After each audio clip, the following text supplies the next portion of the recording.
文正正文正。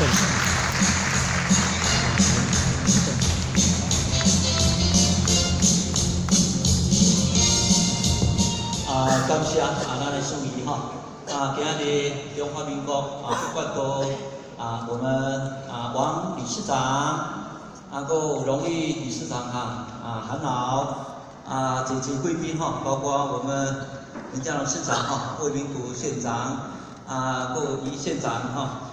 这些贵宾开始我就一一称呼咱这些贵宾以及咱所有的前人、所有的干事。 所有的岛亲、所有贵宾，大家午安，大家好。好。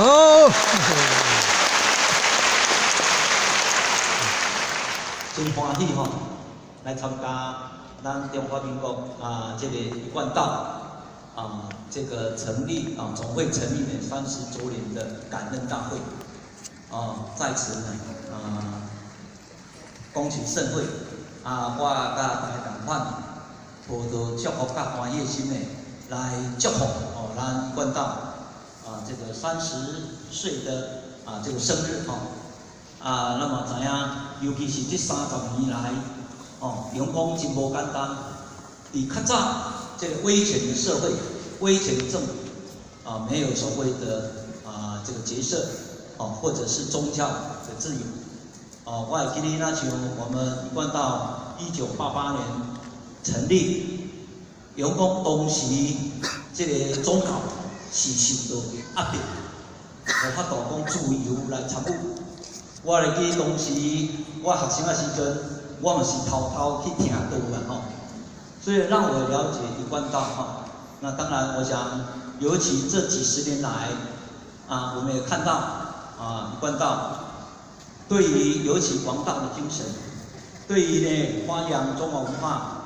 对于这个我们儒家的一个思想，可以说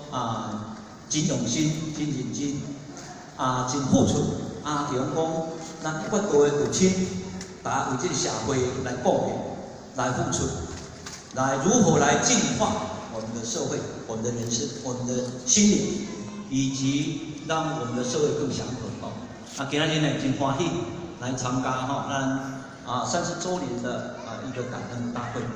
希望就得由我们一贯道的道亲能够注入，以及对社会产生一个良性，以及让我们社会更美好，让我们的这个可以说社会更安全，大家呢更和谐，让我们为台湾大家来拍拼底下在此就有这个机会大家这里祝福。 30岁的一个生日，我们一贯道未来的道业精进，祝大家